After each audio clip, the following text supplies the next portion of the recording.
ISF students to industrial visit, but due to this COVID problem, it has been postponed. Maybe probably next week again they're going to allow our ISF students to visit their Balanagar center to know about what exactly NRSC's role and what the scientists are working. All those things the students can understand. It's a very good advantage for all the students. So I thank today's speaker, Indian Sri T. Shankar Prasad Garu, who is going to speak on Indian Space Program. I welcome on this session all the webinar participants, senior members, Dr. Narasimha Rao Garu, Jain Garu, Chandrasekhar, Veerabhadra Rao Garu. With all your support only, again I'm telling, with all your support only, we are continuing. After a long time, I'm seeing Professor Kishore Rao Garu in between. I think he was away. So again, he has come forward and he is with us now today in this webinar. Thank you all. And I thank specially T. Shankar Prasad Garu for coming forward by sparing his time to continue or helping to continue our webinar session. So thank you all. Thank you once again. Thank you, sir. Thank you, sir, for your nice welcome address. And of course, our IE is conducting continuously the webinars every Sunday. And as a part of this one, we completed till now 8 webinars. So we are Golden Jubilee not last week. And Indian program and right center in India, having conference members around number and also 90 ISF student forums. Recently, in the last month, there are several students, nearly plus 1,000 students taking the member, and the 80 members, new members.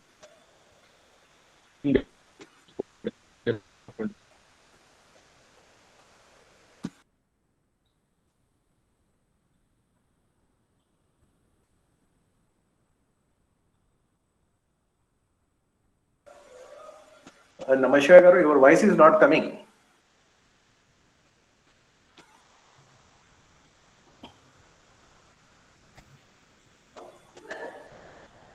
I think he has left the meeting. Hello. Sir. Maybe he will be joining again. I think some network issue.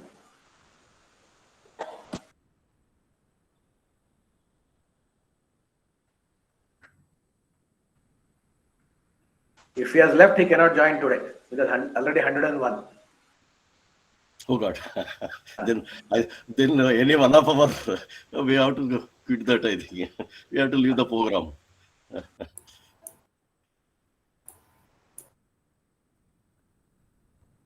It's a very good response is there for today's session.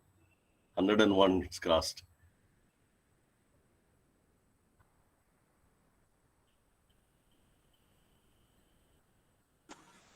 Derosh, can you find out? I think he won't be able to join. Yes, sir. I'm trying to already 100. He has joined. He has joined. He has joined.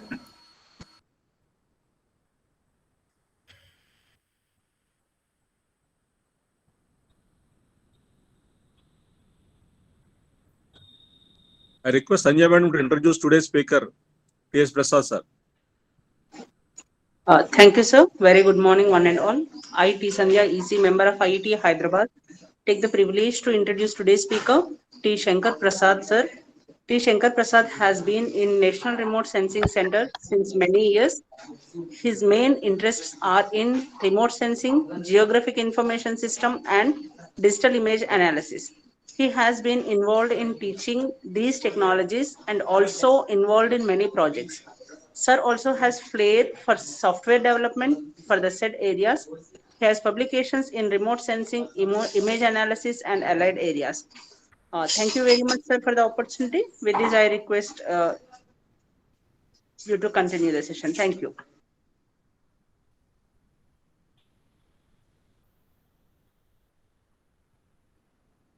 Over to you, sir. Thank you, madam. Now I request our today's speaker, Prasad Garu, please take over the session and start the webinar.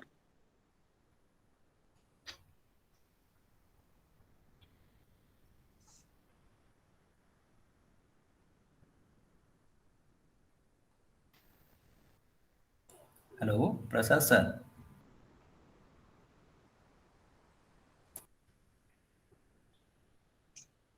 Yeah, Devaraj, ask him to continue, please. Okay, sir.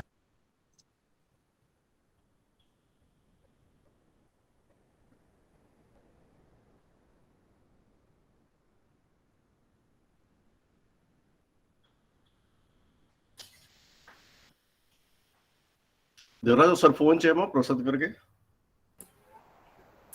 Sir ఆయన system ఇప్పుడే audio work చేయట్లేదట mobile ద్వారా అవుతుండు just wait for 5 minutes. Okay okay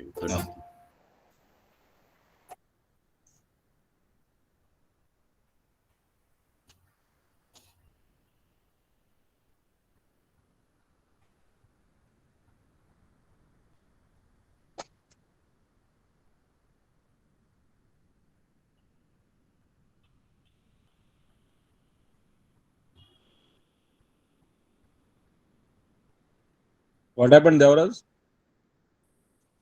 don't know sir just no side okay will join అనుకుంటా చెప్పాడు. I'm calling sir ఆయన mobile ద్వారా అవుతున్నట్టు మళ్ళీ అందుకని కాల్ చేసి he's told me to wait for 5 minutes. Okay.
Sir, not started, sir. He is joining through mobile, through voice, for voice. అంటే Devaraj, Sir, it's crossed అన్నాడు కదా, ఏమన్నా ఇబ్బంది అవుతుంది మరి. somebody should leave the program and rejoin after the strength goes down to 100. sir, how many? అదే ఎలా చేయాలి అనేది అర్థం అవుతుంది. సరే, okay then I will leave the program. 100 కి తగ్గిన తర్వాత I will come back again, I think. No, sir. Okay. Yeah. Otherwise it's not possible కదా above 100.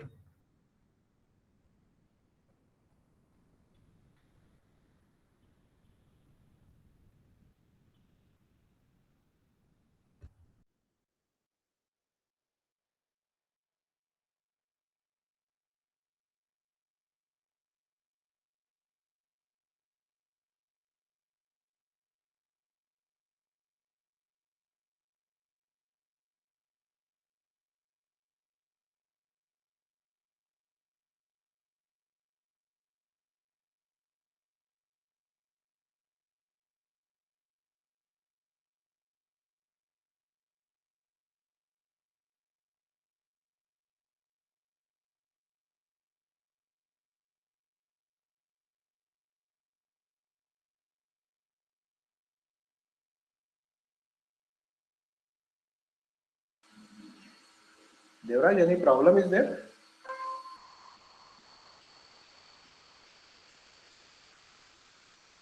Devraj? Sir, I'm talking to sir only. Okay.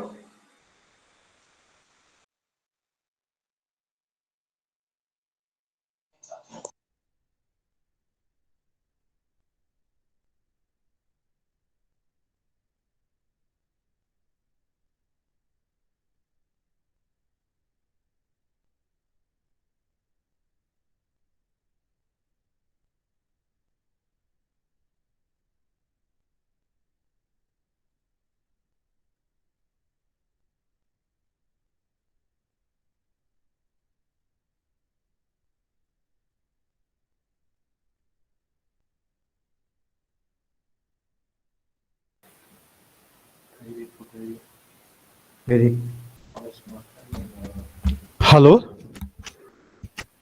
able to hear? Yes, sir. Sir, your voice is audible, sir. Please share the screen and start. Thank you. Okay. Share the. Yes. Thank you, sir.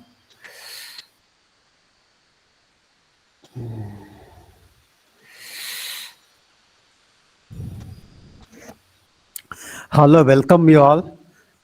My name is Prasad. I'll give a short lecture on Indian space programs. What are the present things, the past, and also some future programs. An introduction to that. I am happy to speak all of you to the IET members. I also did one course, advanced level course on computer science there. Dr. Nuli Namasivaya, who is also present, he was one of my teachers, and we are happy to present before him also.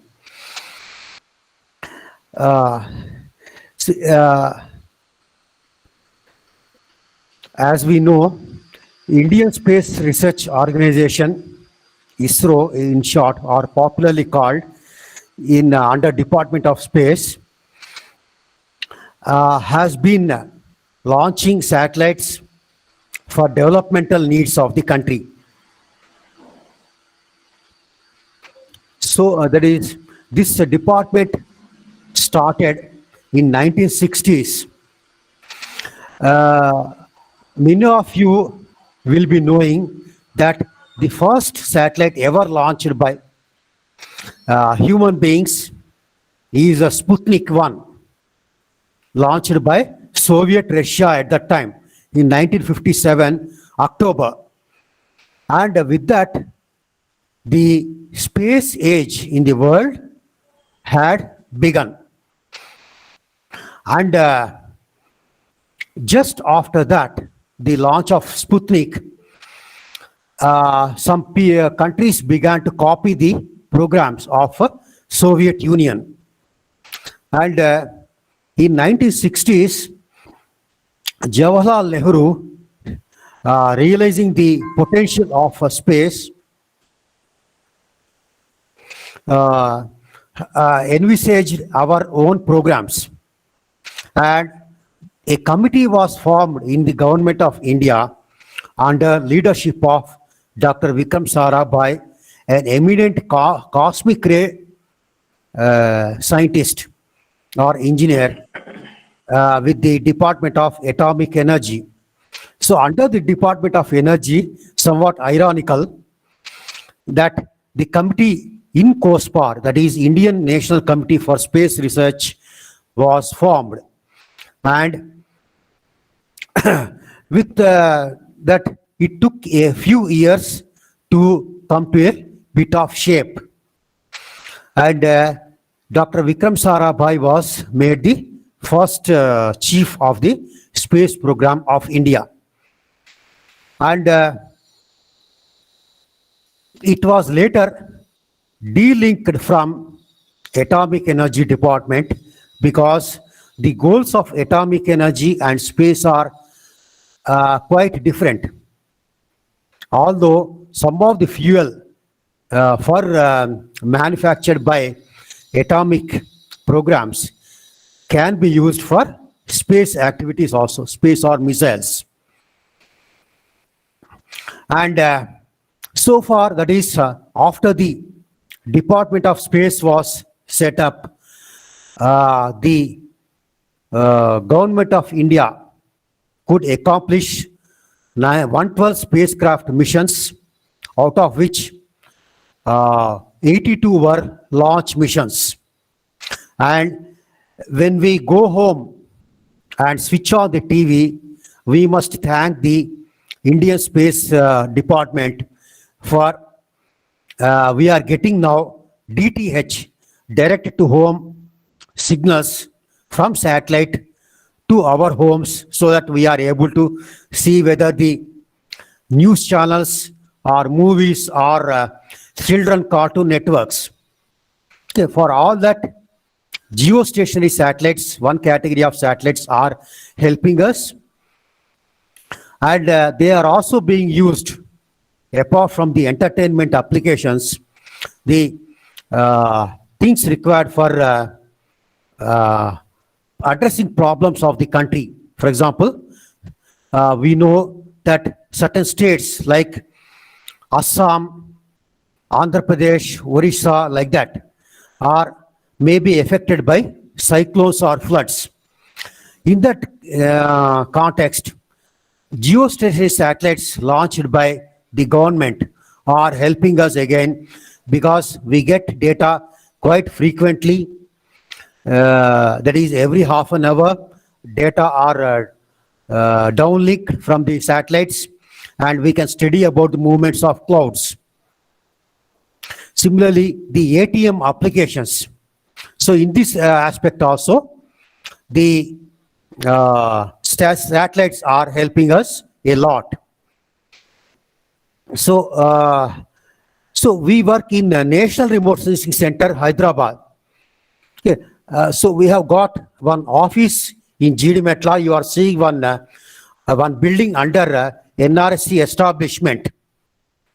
In that building, we work, and the data sent by remote sensing satellites, another category of satellites, are downloaded in air station Shadnagar, about some 80 kilometers from Hyderabad, 75-80 kilometers. And the headquarters of NRSC, which is part of ISRO, is in Balanagar. And to have regional studies for convenience, that is, when remote sensing satellites, they send data that can be used for natural resources studies. For example, like forestry, water resources, agriculture, land use mapping, and so on. To have ease of access, to have ground checks, the ISRO has established certain offices spread in certain parts of the country. For example, Jodhpur in Rajasthan, Bangalore, Kolkata, etc. And you're also seeing here one aeroplane picture. NRC has got 2 aeroplanes to take pictures whenever necessary. That is, sometimes what happens is when emergency situations like landslides or floods happen, sometimes satellite may not be available in the next few hours.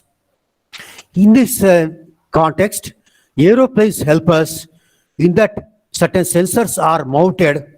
It is not a jumbo jet or like that. It is only for some 3 or 4 people who can sit in that and operate the sensors to get pictorial data, and with which analysis can be obtained in a more urgent way, and we can give the inferences to the people concerned.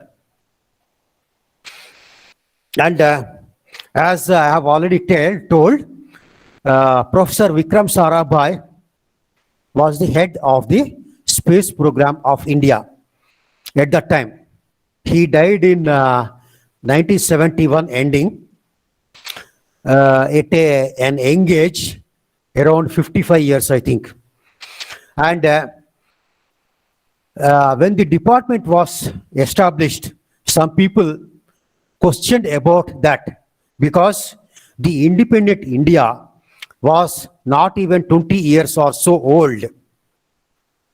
And he answered like this, that we must be second to none in using advanced science and technologies for development of the country.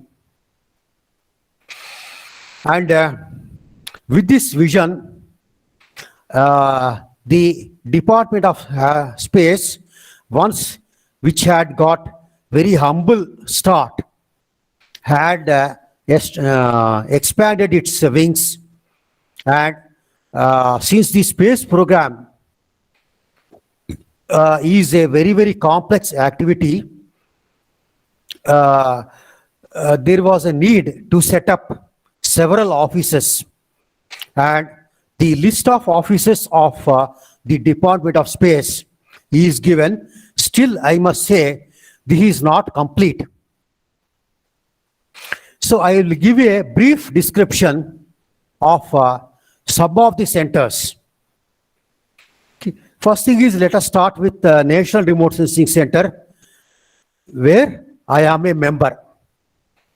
This center is for operationalization of remote sensing technology in India. This to what's called not just confined to Department of Space, but to help state agencies and other central government certain departments also, which can use our data. For such needs, this National Remote Sensing Center is working. And as I've already just now told, we have got the satellite data receiving station, also called Earth Station or Ground Station, is in Shadnagar in Mahbubnagar district. And their satellite data are acquired, especially of remote sensing. And once the data are acquired, they are recorded and we analyze for various developmental projects. And it is not only just for India we acquire. From Shadnagar location, we can acquire data up to some part of China in the east and up to around some Iraq or Saudi Arabia in the western part of the India, that is outside India. And so there is nothing like secrecy now. That is, any country can acquire data of any other country in the world with remote sensing technology. With the geostationary technology, it is not possible. That is, the aims of remote sensing satellite is different. The aim of geostationary satellite is different, although some commonality exists even among these two.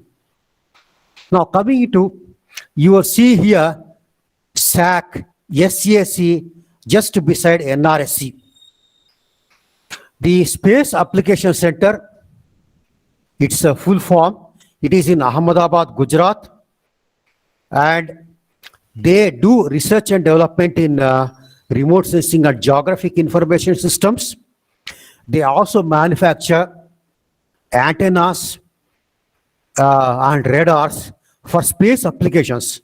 As we know, it is common knowledge that radars are one of the backbones of armed forces of any country in the world. And the radars with certain modifications can be used for space applications also. And so they manufacture that. They also manufacture electro-optical, certain electro-optical sensors, that is advanced camera systems, we can say. Okay, so the Space Application Center's mandates are somewhat multifold. You are seeing in the extreme left LPSC and VSSC. The Vikram Sarabhai Space Center, it is in Trivandrum, Kerala, and LPSC. Actually, LPSC is not one center, it is made up of two centers, one in Mahendragiri in Kanyakumari and another near Trivandrum. So this is, we can say, twin center. So this Vikram Sarabhai Center and Liquid Propulsion System Center, their goals are to manufacture launch vehicles, commonly called rockets, and the fuel required for the rocketry. So those things are looked after by these 2 or 3 centers. And you are seeing just beside SAC, ISAC, ISRO Satellite Center. And this is actually now named as UR Space Satellite Center. It is in Bangalore. In fact, Bangalore has got a lion's share of the ISRO's offices. As its name implies, this is a satellite center. Means they manufacture satellites. Okay, and so we have seen that some centers manufacture advanced camera or antenna systems, etc. Some some centers manufacture rockets and the fuel. And all these things are brought to Sriharikota in Nellore district in Andhra, also called Shar or Satish Dhawan Space Center, again named after a former chairman of ISRO. And these are integrated. And it is so complex that the integration or assembly of the systems itself will take about 3 months when people work round the clock. And thereafter, some testings are done, rigorous testings, because even if a nut is loose, it can spoil the whole launch, or it may not what's called reach as per the expectations, the desired heights. So the launch is done from Sriharikota.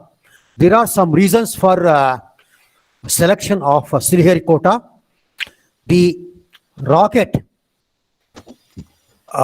for space utilizations are as big as a multi-story building, more than a 15-story building. In fact, more than a multi-story building, we can say. And in the top, that is the cap of the rocket, which is technically called heat shield, is the place where satellites are installed. And to launch such a huge body, we require the sea. For example, we cannot launch from Hyderabad.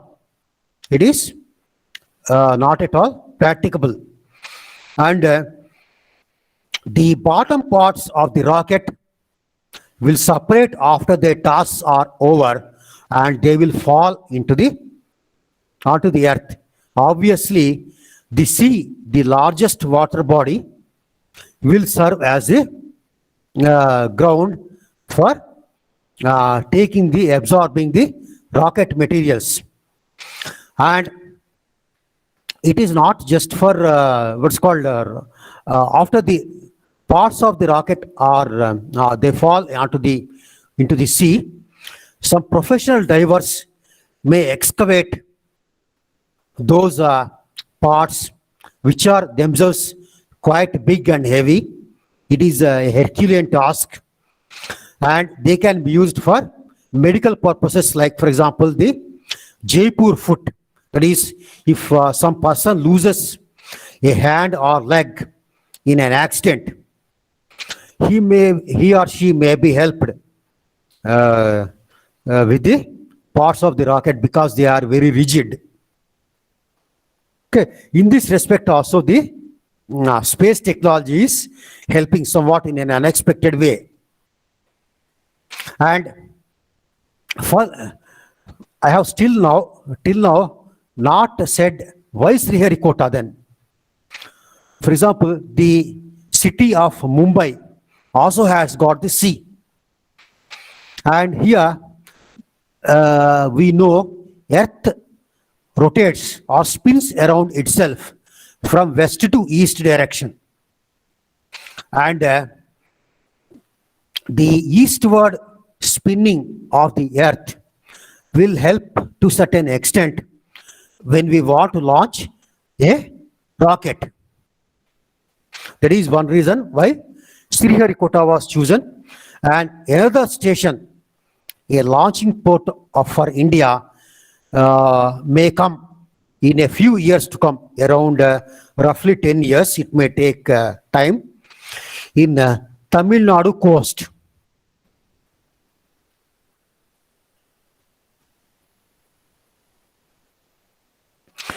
So, till now what we have seen is about certain centers of Department of Space, and why Sriharikota was selected for launch. And actually, to some people's surprise, this department didn't start its activities directly in Sriharikota. It started in a church compound in Kerala. You are seeing the photo of the church.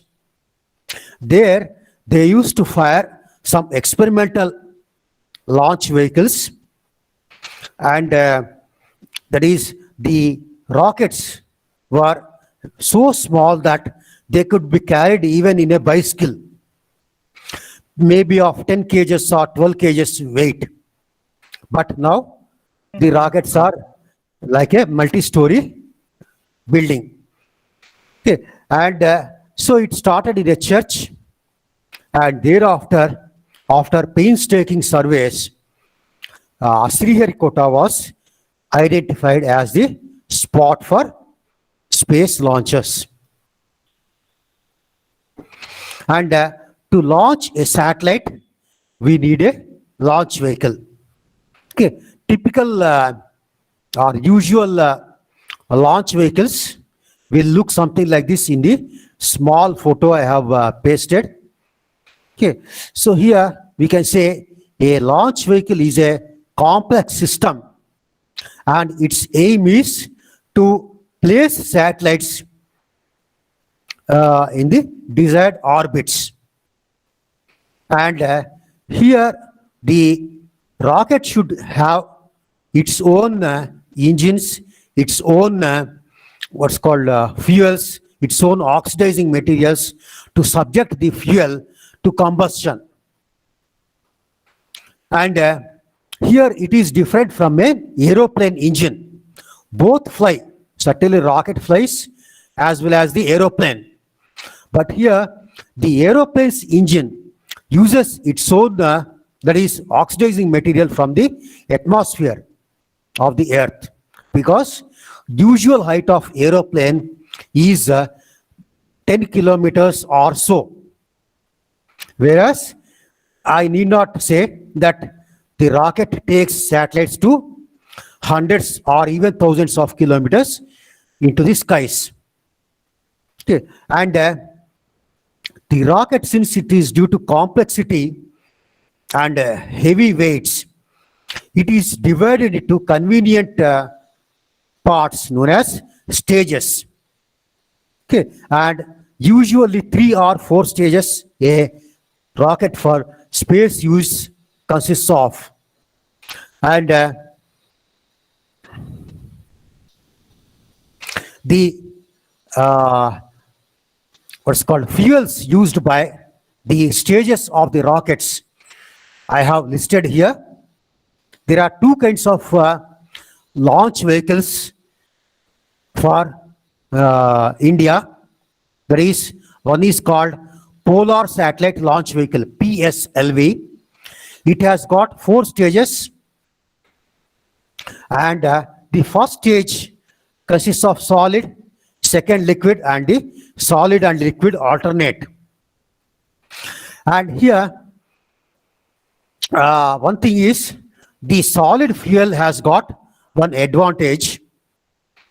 What happens is it is highly efficient. Means it can lift the whole object, the rocket and the satellite sitting at the top. Okay. All that can be lifted efficiently with the solid fuel. And here, but one disadvantage with the solid is that once it is burnt, that is subjected to combustion, it is very difficult or almost impossible to stop it. Liquid will have little more flexibility. Okay, once it is subjected to the ignition, we have got more control, but it is not as good as solid in certain circumstances. Why this solid and liquid alternate? That is generally known to the people who work in that. For example, the VSSC or SHAR, like that. Okay, I am not competent to answer it. Now coming into, there is a PSLV. It is generally used for remote sensing satellites. What is remote sensing? We will see in short. There is remote sensing satellites, that is which fly below 900 kilometers. Usual height of remote sensing satellites presently is about 600 kilometers, 650 kilometers, like that. And this PSLV, although as I've already told, for remote sensing satellites below 900 kilometers, there are some exceptions. Some communication satellites which require a height of about 36,000 kilometers were also launched with the PSLV technology. And it is the trusted technology of the Department of Space. And it is of interest also to note that same PSLV technology carried the first mission to the moon, that is Chandrayaan-1, and also Mars orbiter mission. Okay. They were carried, although the distance between the Earth and the moon is quite large, lakhs of kilometers, I think about 2.5 lakhs. Still, this PSLV technology, it did its job. And the other class of satellites, this launch vehicle, satellite launch vehicle, is GSLV, geosynchronous satellite launch vehicle. Its full form is, and it has got 3 stages instead of 4 by the PSLV, and its aim is to place satellites in communication orbits, that is, more precisely speaking, geosynchronous or geostationary orbits. And here it is actually, though one stage number-wise less than the PSLV, it is more complex than the polar satellite launch vehicle. And the fuels used, the first is 2 stages. It has got commonality with the polar launch vehicle. The third one is quite different. It is a cryogenic stage in which oxygen and liquid hydrogen, which are generally gases at normal temperatures, once they are subjected to cryogenic temperatures, they will turn themselves into liquids. And it is realized that due to the ingenuity of, for example, the Nobel laureate Peter Kapitsa of the Soviet Union, that with a minimum amount of fuel, the body can be taken to a greater altitudes. But the management of this extremely low temperatures requires strong nerves, of course. And it took several years to develop this technology for indigenous usage because of the difficulties in this. And the GSLV is used for placing satellites in geostationary orbits, and also it is of interest to note that the second mission to the moon, Chandrayaan-2, was launched with the GSLV technique.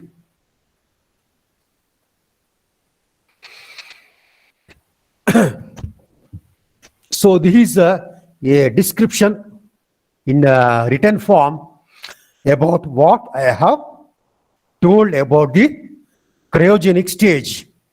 Okay, so here when subjected to combustion, the gases, that means the hydrogen and oxygen, okay, the liquids which were previously, they will immediately turn into gases. That is, in other words, thermodynamic phase change. Okay, and they expand very, very rapidly. Okay, and once they eject the launch vehicle, it will be with great speed. And we know Newton's laws of motion explain about the recoil. Just like the recoil, the launch vehicle will rise with greater speed, thereby reaching greater heights. So this is in brief or extremely brief story of the launch vehicle.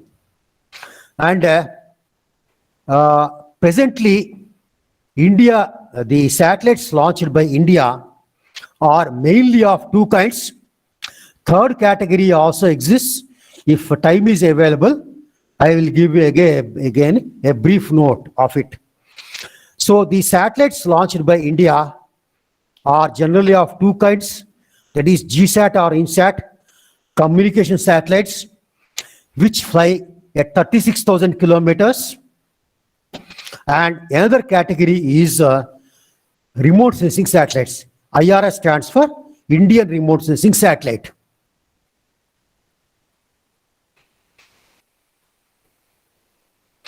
And these are a short list of communication satellites launched by our country.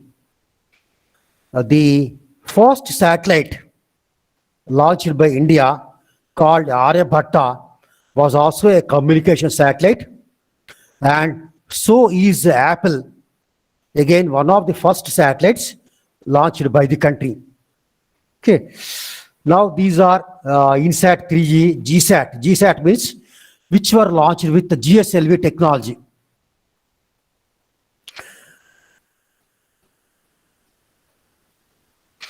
And another class, as I already told, is remote sensing satellites.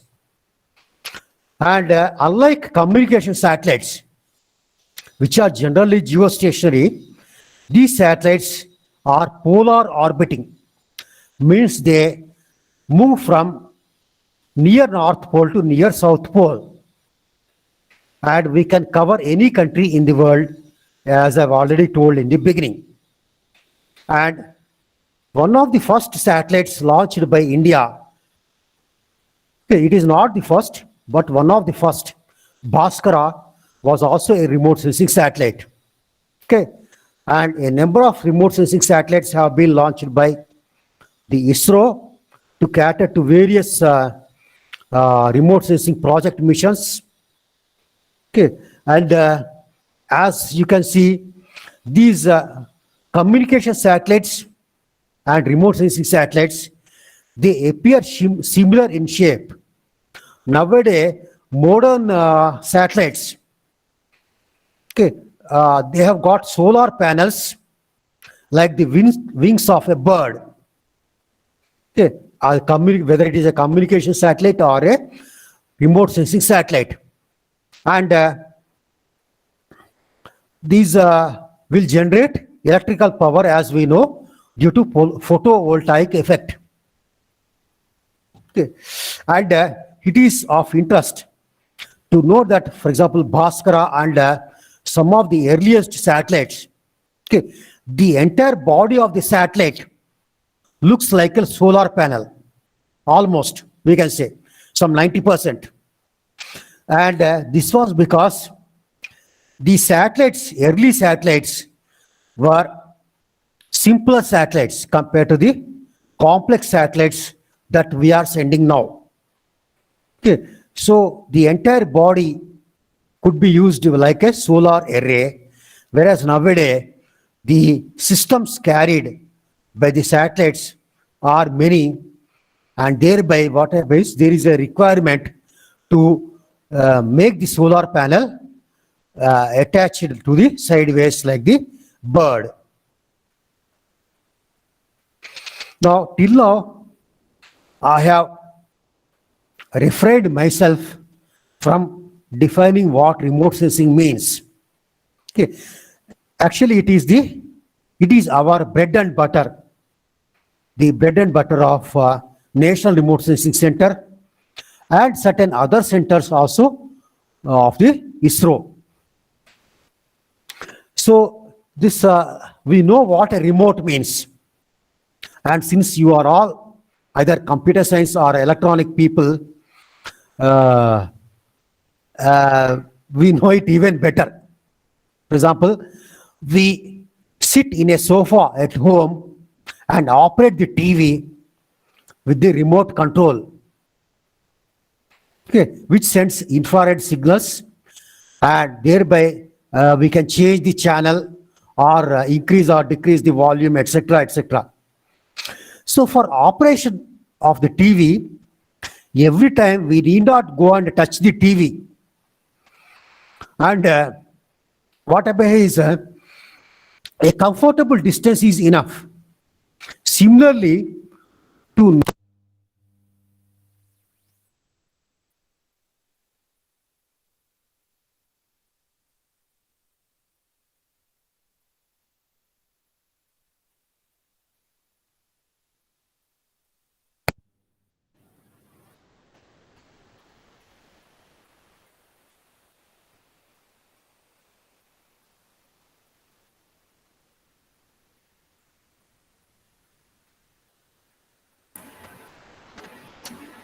Sir, your voice is not audible, sir. Prasad, sir.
Sir, we are not able to hear your voice.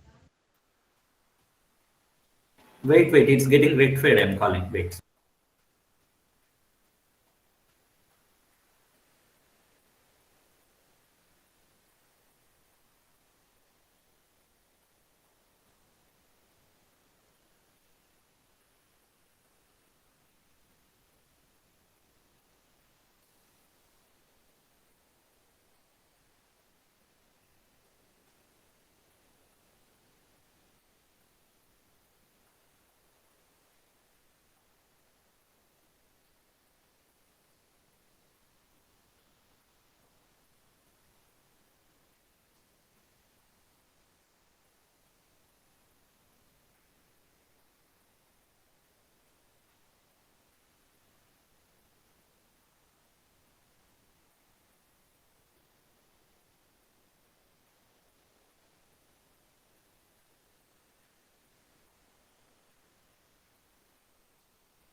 It was an operation. Sorry.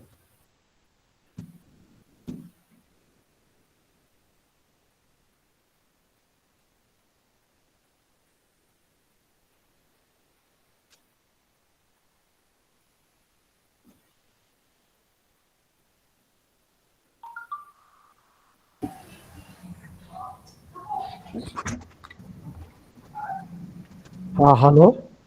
You have to explain from this slide onwards. Yes. Okay. And so here,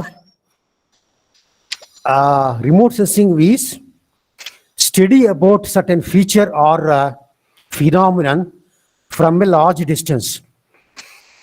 So here, we use aeroplanes and satellites for this purpose. Nowadays, satellites are more dominant.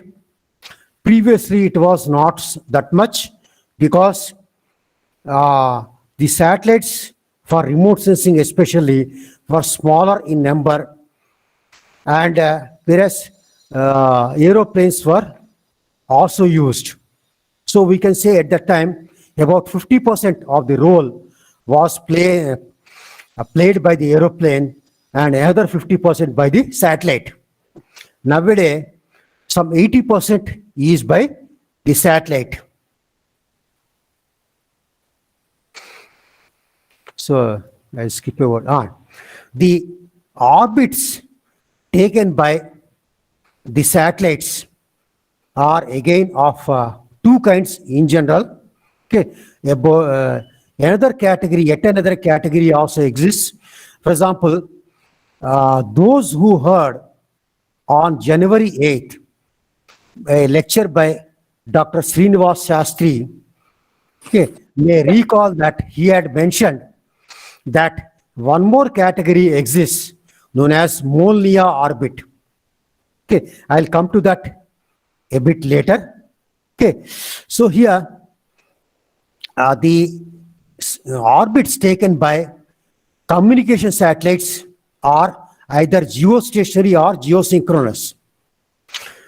So in the case of geostationary, the satellite follows the spin motion of the Earth.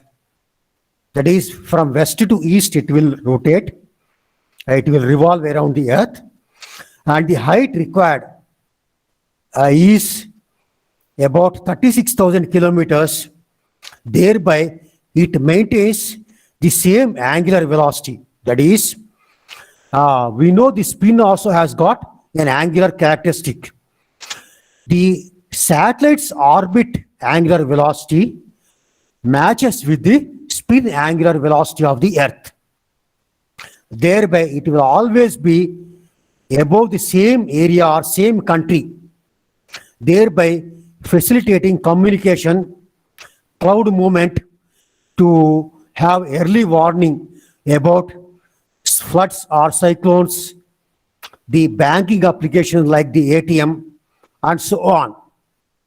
Okay, so in this, there is from Newton's gravitational law, we can calculate that the height needed for achieving geostationarity is about 36,000 kilometers. Geosynchronous also has got same time period, 24 hours, and it need not be in the equatorial plane. The geosynchronous satellite can move at 36,000 kilometers from here to here also, something like this, or from here to here. Okay, that is a difference between a geosynchronous satellite and a geostationary satellite. So we can say geostationary orbit is a special case of geosynchronous orbit.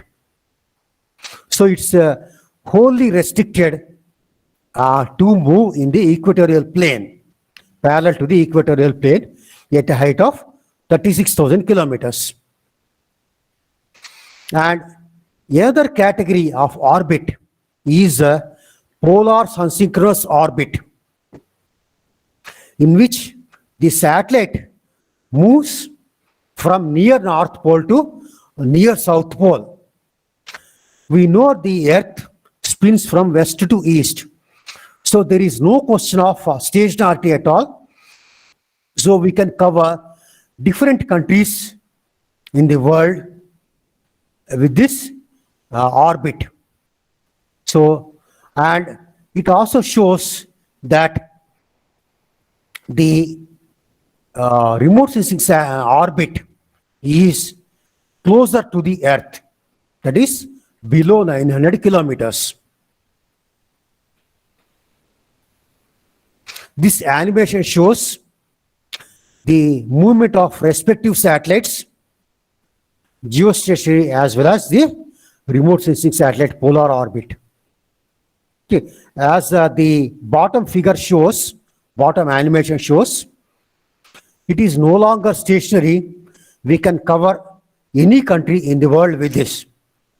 Now, as I have already told in the beginning, that with the Shadnagar, we can cover to some part of China and some part of Saudi Arabia. And thereafter, what happens is the line of sight is disturbed between Shadnagar and the satellite because the Earth is not flat.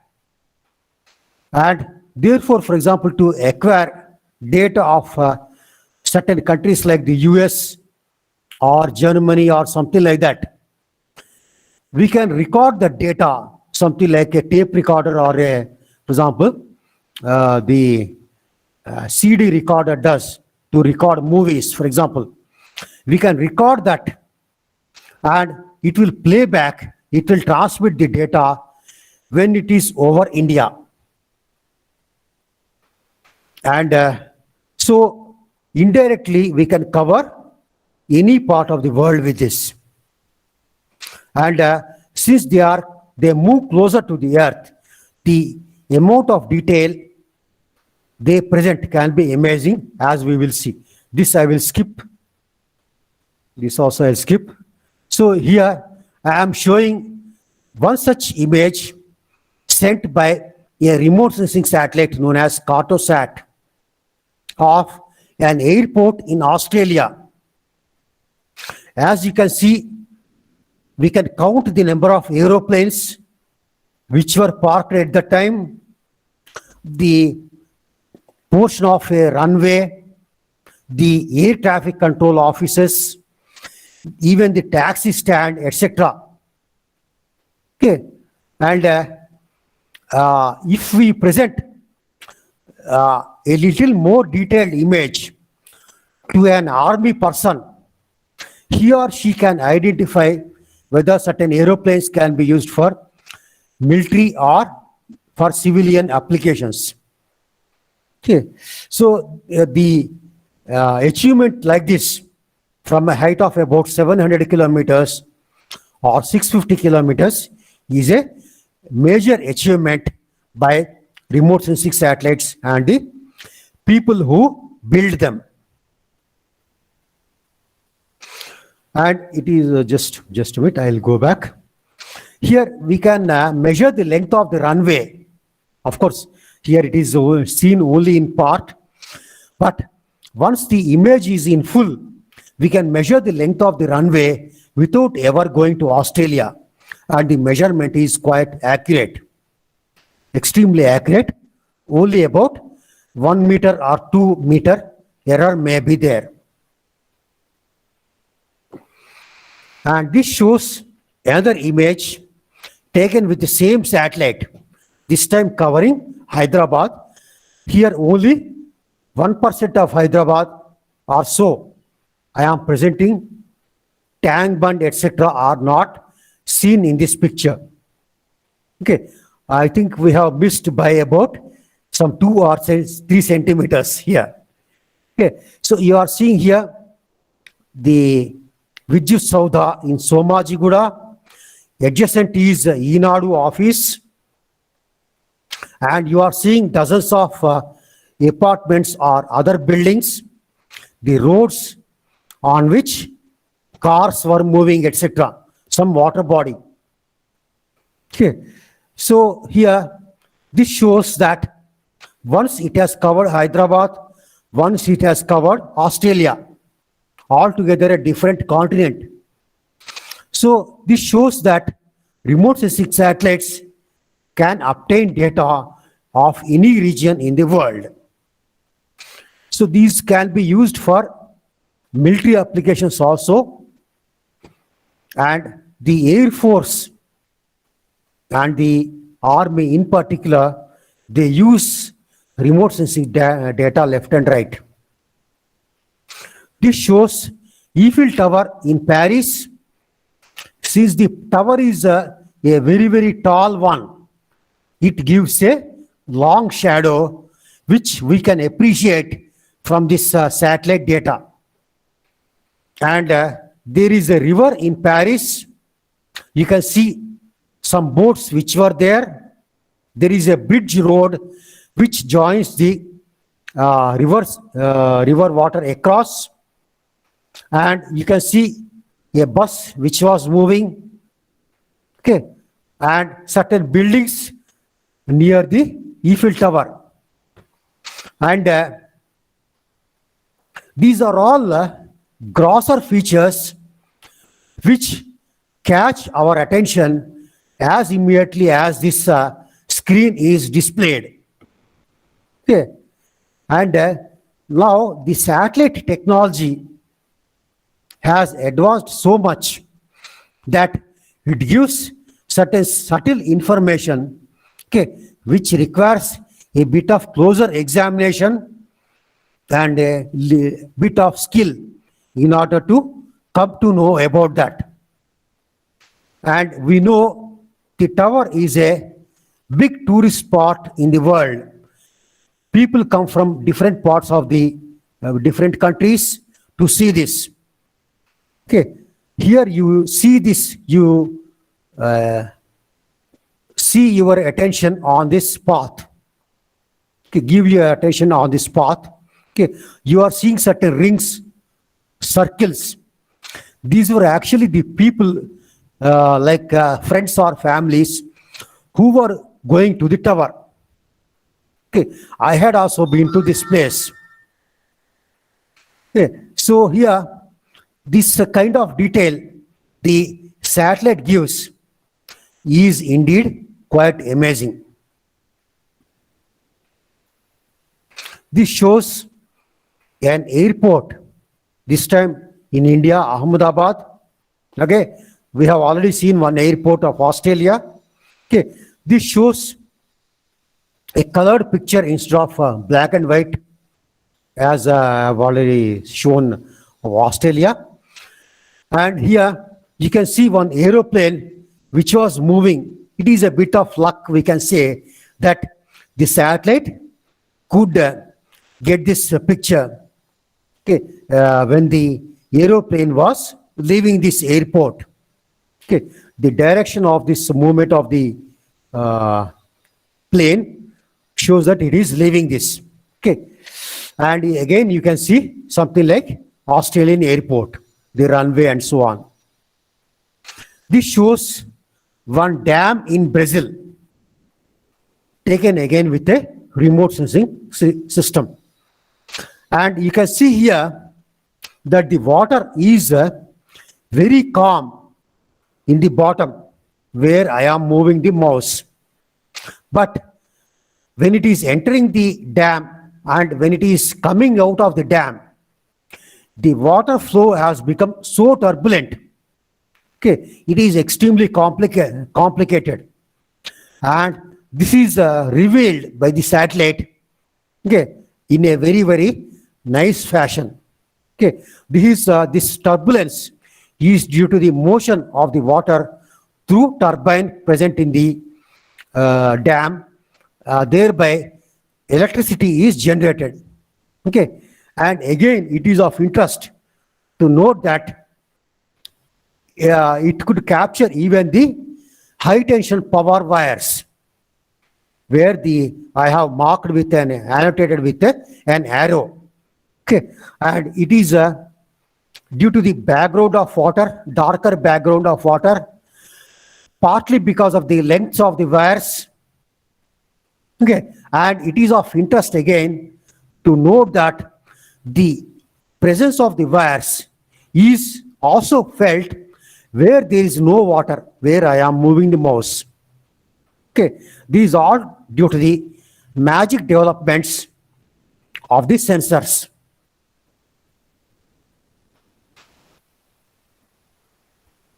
And this remote sensing science and technology is not for just seeing some Eiffel Tower or some airport and what's called enjoying ourselves. Okay, that should be applied to the developmental problems of the country. So this technology is now being used for oceans. For example, we can get chlorophyll content. A small chlorophyll content is present in the water of the sea. We can measure to certain accuracy. Okay, thereby we can help the fishermen. We can get information about sea surface temperature with the satellite data.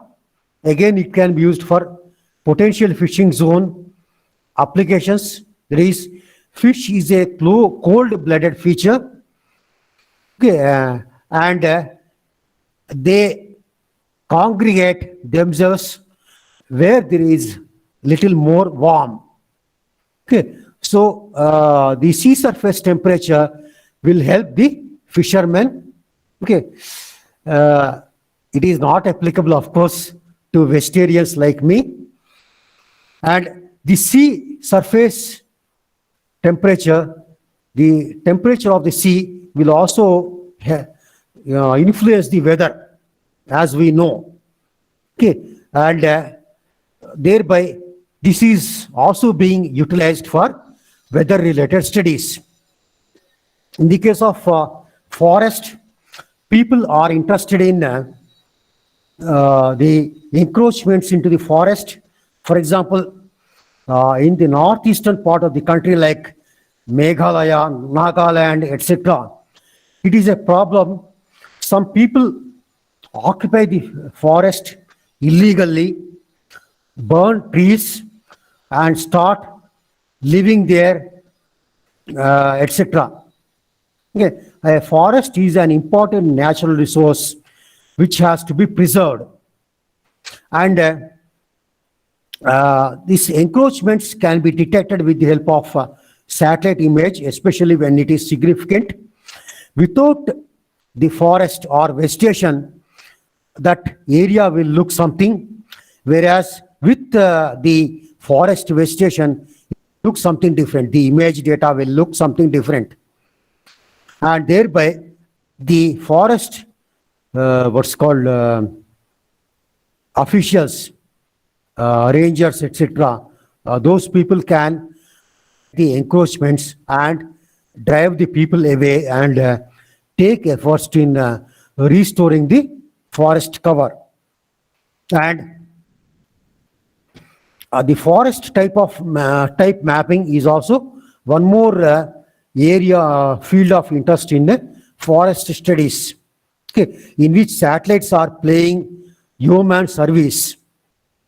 Soil mapping can be done because nowadays people are talking about dying soil. That is, the nutrients in the soils are being depleted. Thereby what happens is it will degrade the quality of agricultural products.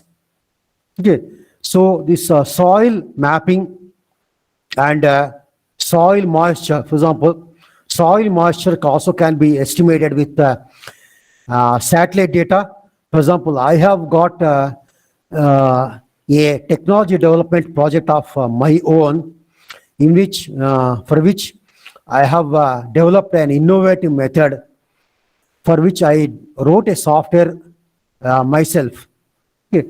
So for this soil-related studies also, this satellite data are being helpful. In case of water resources, we can plan the irrigation.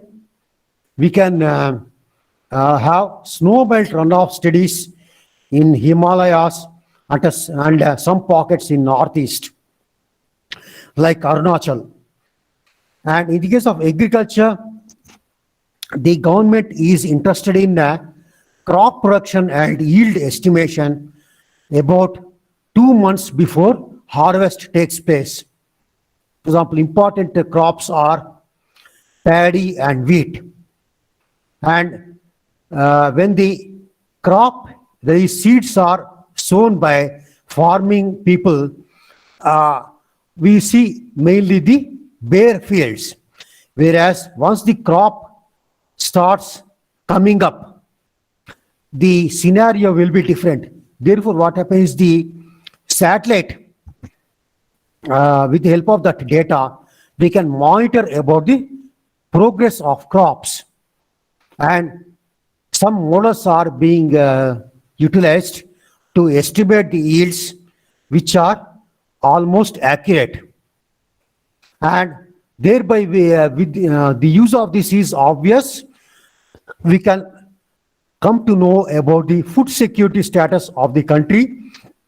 So if we are going to run short of the grain, we can import from another country, whereas if we are going to have surplus, we can export to another country, thereby helping them as well as earning foreign exchange.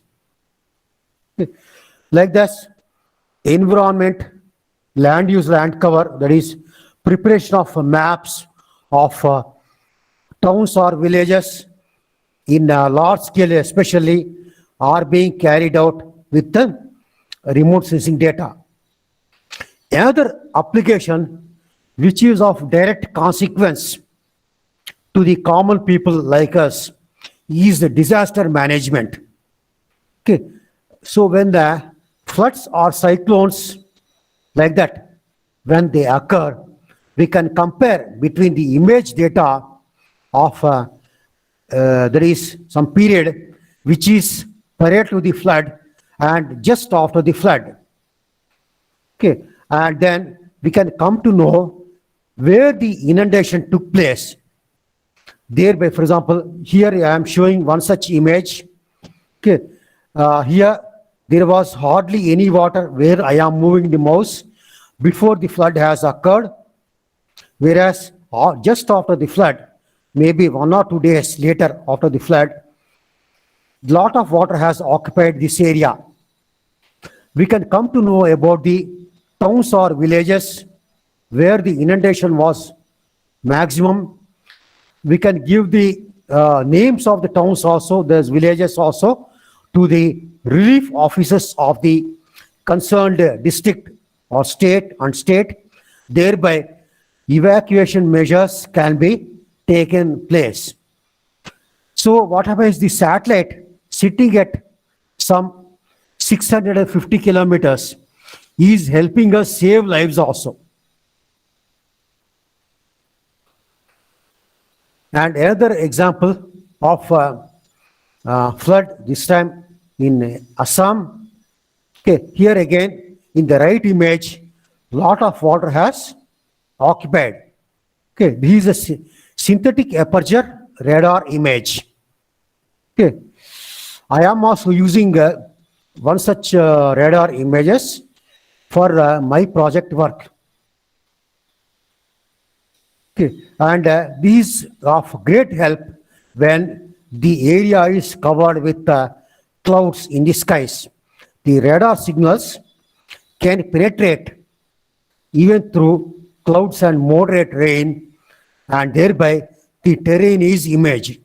This is again of a great help when disasters like cyclones happen. This shows tsunami application. This is a bit old one, some 17 years or so. In 2004, around Christmas time, tsunami occurred. It affected Indonesia country, Andaman Nicobar, Tamil Nadu coast, and some parts of Andhra coast. The satellite data which were studied helped us to know about the situation. And what you are seeing, especially in the right side, white patches, they were due to clouds. This shows one island in Indonesia about 15 days before the tsunami occurred in 2004, and about a day after tsunami, you can see the situation. So with this, we can say that Dr. Vikram Sarabhai, Dr. Satish Dhawan, and others decree that the technologies should be useful for common people and developments of the country are met. Okay. And there is a big platform portal developed by National Remote Sensing Center and other offices of Department of Space called Bhuvan, okay, in which several satellite images, maps, disaster-related applications, those information, okay, locations of post offices, schools, etc., are being exhibited. Okay, and some of the data also all for download also. That is, one can visit this portal and download whichever is permitted free of cost. and thereby that is, if you are a computer science student, you can study using that is machine learning applications, which is talk of the town nowadays, can be accomplished thereby inputting the satellite data. Some of the images exhibited in Bhuvan. And satellite technology now, not till now, it is in fact a bit old one also. Okay. Since about 20-25 years, satellite technology is not only for giving two-dimensional information, something like a map or a photo-like product. We can also generate in certain circumstances or conditions three-dimensional or near three-dimensional information. One such I am showing here. Okay, one more application I will show of a fly-through in of Tirupati. Okay, and here we can estimate the heights of the hills or buildings. We can use it for civilian applications. For example, if the civil engineers want to establish a road between one point and the other, they can estimate the volume which is coming across. They can discover an optimum route to connect the 2 points desired, etc. It can be used also for communication applications, that is, in a complicated or hilly terrain like this. Okay, when we want to set up two towers, whether line of sight is feasible or not, we can plan in advance. And the military applications are also quite obvious. And so the Department of Space, once they had got confidence that they can meet any Earth-based applications, they now have ventured outside the Earth, applications outside the Earth. Here, the first mission outside the Earth related is the Moon Chandrayaan-1, which was launched in October 2008. 13 years have already passed. Okay, we have, and it is the satellite is revolving at a height of 100 kilometers above the lunar ground. Okay, it carried several sensors. The list is quite big. I have just for brevity's sake listed two such, and it could work for about 1 year, and it's discovered presence of water molecules in vapor from traces in the already thin atmosphere of the moon. We say the moon has got no atmosphere, but it has got very, very thin layer. Okay, don't compare with Mars or the Earth. And again, the ISRO felt need to study about the moon. They launched a second mission. It was in 2019. Again, just like the predecessor, it is also orbiting at a height of 100 kilometers. Again, it carried several sensors. Okay. It is of interest to note that it carried one synthetic aperture radar, okay, which is quite often used for Earth-related studies. Okay. And its achievements are these: detection of radioactive argon in the lunar atmosphere and certain spectroscopic studies of the moon.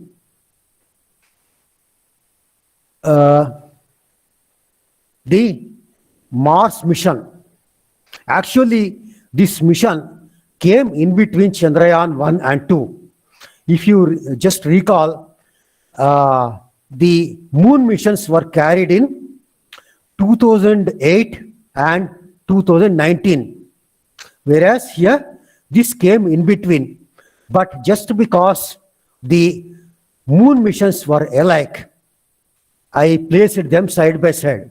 That is the only reason. And the Mars mission was launched in November 2013. So it is 8 years plus we are. And it took about 10 months time to reach Mars. And this planet is called red planet because of the presence of huge deposits of iron oxides like FeO, Fe2O3, chemical formula wise. Okay. And it sent quite a number of images of this red planet, and people are looking and studying about this. And one such image sent by this satellite, I have given a huge crater of about 1,000 kilometers in diameter is shown by the satellite. And this is an account of what's called achievements of the Department of Space. The future missions of this department include certain missions like RISAT 1A and 2A, remote sensing satellites, some communication satellites, which also involve direct to home, thereby facilitating entertainment, and mission to the sun, Aditya, and Gaganyaan, that is to take people to the space. Okay. So this is the end of the PowerPoint. So if you have any questions, I may try to answer. Yeah, now the session is open for the question answers. If anybody has got questions, they can put forward. Deva, it is actually not the end of the presentation. I would like to show one or two videos. Okay, sir. Okay, sir. Okay. Carry So on. if people think of some questions, they can discuss during that also. Okay. Sure, sir. Proceed, sir. Yeah. Yeah, already few questions are there. Let us. Okay. Then I'll first answer them. Yeah, Dr. Veerabhadra Rao is asking some question. Okay. You are not touched about IRNSS. Okay. I promised in the beginning, no? Okay. That there is IRNSS is something like GPS, global positioning system, which we often use. For example, we know that certain taxis like Ola and Uber, they are using the GPS data for taking us to a different destination like that, to discover a route and all that. What happened is we used to depend on the US or some European countries like Russia for this purpose. To achieve the Atmanirbhar, that is self-sufficiency, the ISRO felt a need to launch our own GPS system. It is not really GPS in the strictest sense. It is IRNSS, Indian Regional Navigation Satellite System, which works up to around 1,500 kilometers around India, and of course India. And they launched 7 satellites for this purpose, 3 in geostationary orbit, 4 in geosynchronous orbit, and which is going to come shortly operational, and thereby the dependence on foreign what's called satellites or foreign agencies is now getting minimized. And these for guidance of on the land, and also for aeroplane guidance, which come from a far off location, for example, from a foreign locations, thereby effective guidance of the aeroplane can take place. And the obvious applications of this are for locations or route mapping, to have precision farming applications, and a host of others. Any other question? Yes, morning, sir. Hmm. Sir, is there any private agencies like the remote sensing as a startup of ISRO? Do you have Indian government has any planning to have a private partnership in this sector? So give me more opportunities. Yeah, for example, we hear nowadays, even in the newspapers also, some company in Hyderabad, I don't recall the name of the company, they want to launch satellites. Okay, now, It is Ananta Technologies. Yes, sir. It is? Ananta Technologies, if I am not wrong. Skyroot Aerospace. Ananta Technologies. Ananta Technologies, like that. Some companies are approaching the Indian Space Department for launch of their satellites. It is Dhruva, sir. Dhruva. Like that, some companies I don't recall.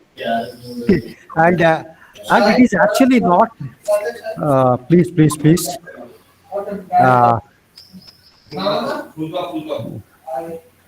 just a minute. Here I would like to tell one more thing.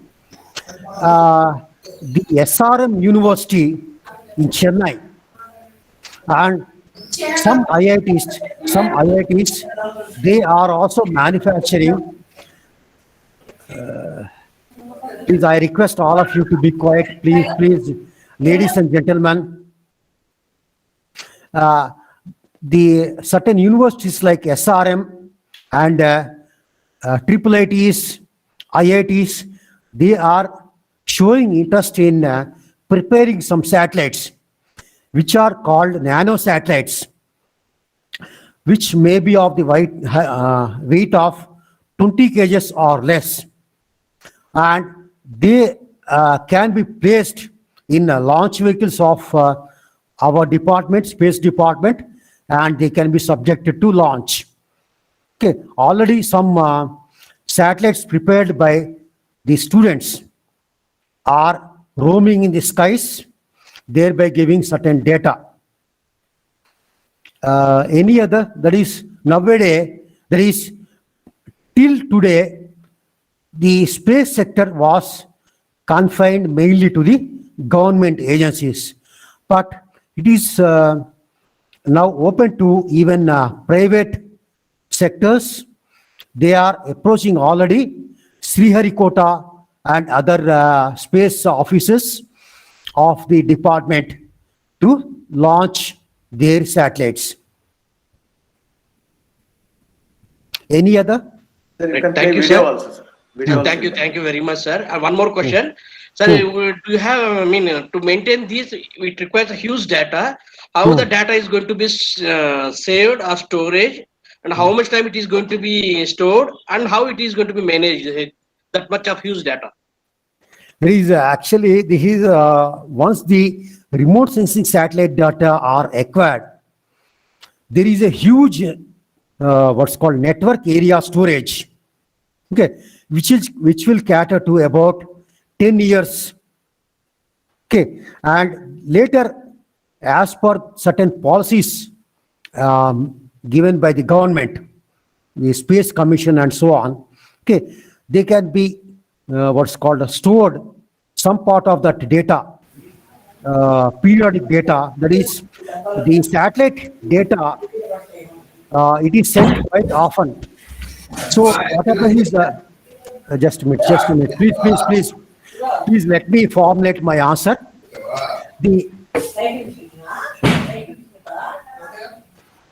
Please, others, mute your mic, please. Please. The network area storage in Shadnagar, as soon as the data are required, will cater to several years. Okay. Before that, even what happens is that there is a remote sensing data storage policy made by the Space Commission authorities. What happens is the deluge of the data sent by the remote sensing satellites is now what happens is intolerably huge. What happens is, for example, if it covers, let us say, Vijayawada now, it will cover same Vijayawada after about 10 days, 15 days, around that time. This is just an average scenario. So what happens is, we need not have so many copies of the same town. So what happens is, as per the policy, certain data are preserved. Okay, and the remaining data may be thrown out, deleted once and fresh data will occupy its place. But again, mirroring of the data, again, they may what's called a call for private sector also, so that more data can be preserved. I do not know about that. I am really not competent to answer, but we need not worry about the storage point of view for next few years to come. Okay, after some 2030, they may bother about that. Any other question? Thank you very much, sir. Right. So I will show a video.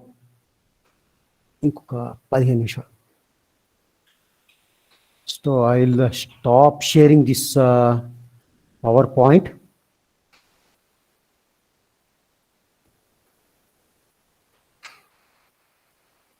Excuse me, sir. I have No, a small question. Just a minute, please. You can ask the question when the video is being played. Sir, Just hold on. When the video is being played, you ask.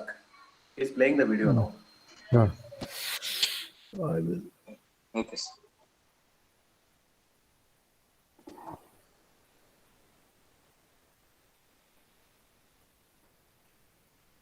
Just a minute. Why is it?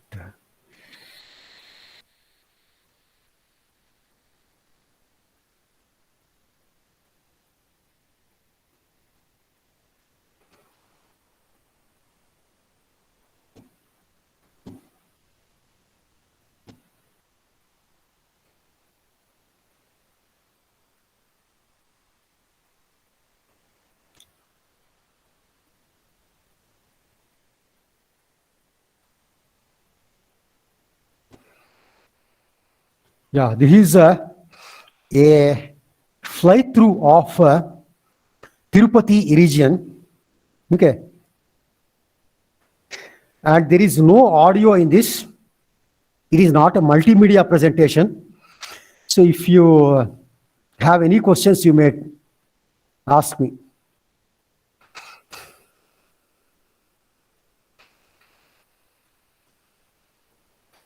So what is the resolution of this data? About 3 meters. Okay.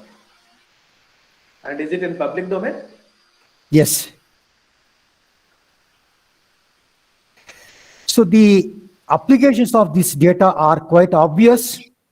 For example, if we have like this, a movie kind of thing in Kashmir region and so on, we can detect, we can plan for a battle mission or surgical strikes like that. And it is quite possible. Suppose you imagine a soldier sitting, standing in this hill. What is the area visible to that person and what is not, thereby strengthening our border. Okay. But it is of course not a border area. This is quite a religious place. You can have the temple view from as seen from the satellite also in short a while to come.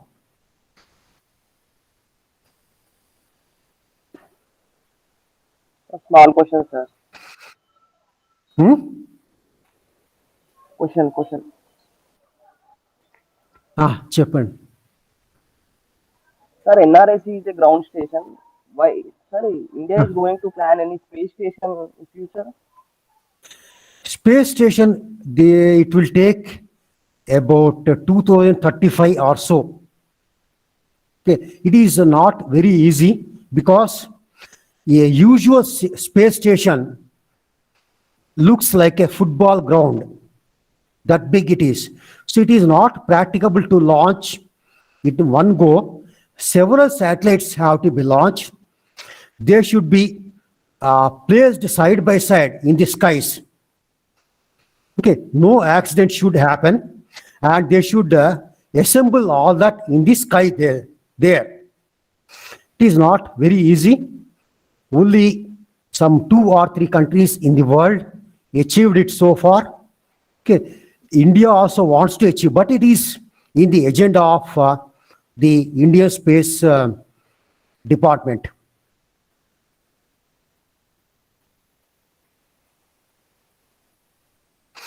These windmills are not really from satellite data.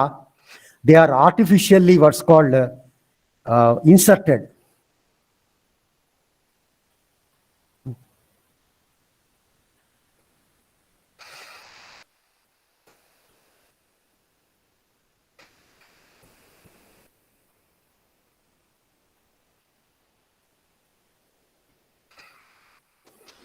Do you have IR image of this terrain also?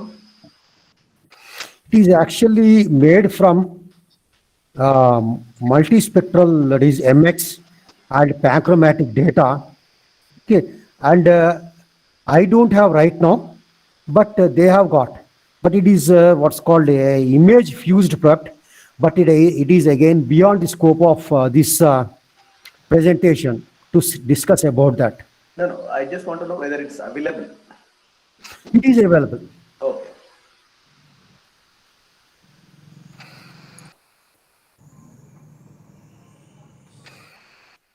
Satellite image అన్నట్టు ఇప్పుడు వచ్చే తిరుమల ఆయన వచ్చే విషయం చెప్తారంటే ఏం చెప్తారు?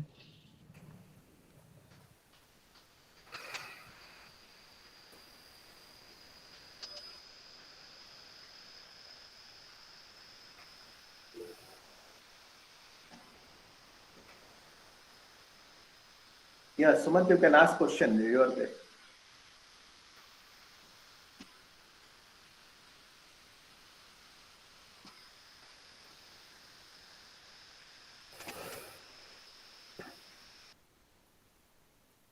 Yeah, Pushkarini is also seen, and also the main temple of the Lord.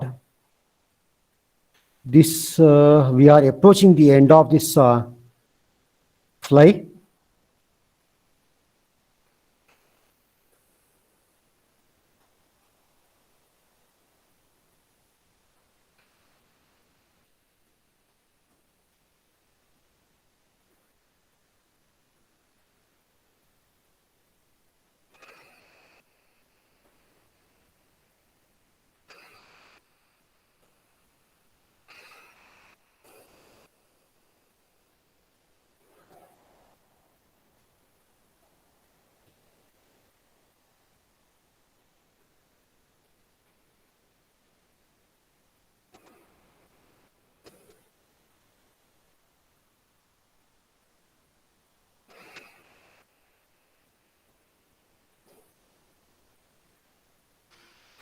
This is a fly through, friends.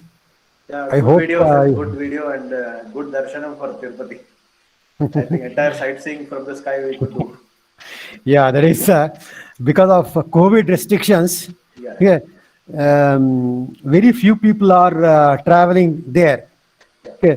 So in this respect, also satellites are playing their role. Yeah. I think day is not very far when we will be able to see the deity also. No, that is a closed no. Yeah. Sir, excellent presentation, sir. I thank you and for your patience and the tempo, the way you have maintained. I think perhaps the students might have enjoyed maximum. And this is the way the presentation has to be made for the students to understand. And I thank many eminent personalities who are present for this session. V.K. Jain, Kishan Rao, Narsimha Rao, Dr. V.K. Badar Rao, all these people, stalwarts are there. They are highly knowledgeable people. And also Venkatesh Sharma is there today, and Anupam Tiwari, who is also an excellent speaker also. I thank one and all, and specifically students. Please join every Sunday and take the maximum benefit out of these knowledge sharing seminars, webinars. Thank you one and all, sir. And I am quite glad that whatever little I knew, okay, I could share with such eminent persons, eminent engineers. Have a good day. Thank you, sir. And Deva.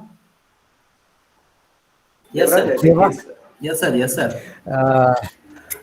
నాకు ఏదంటే ఈ number of participants ఎంతమంది attend అయ్యారు ఇవాళ తర్వాత మీ valuable feedback ఇది కావాలి. I'll share that, sir. I'll share definitely. Okay, make it a point. Okay, make it soon. Don't postpone. Done, sir. By tomorrow I'll make it. Fine. Okay, friends. Namaste. Okay, thank you, sir. Thank you.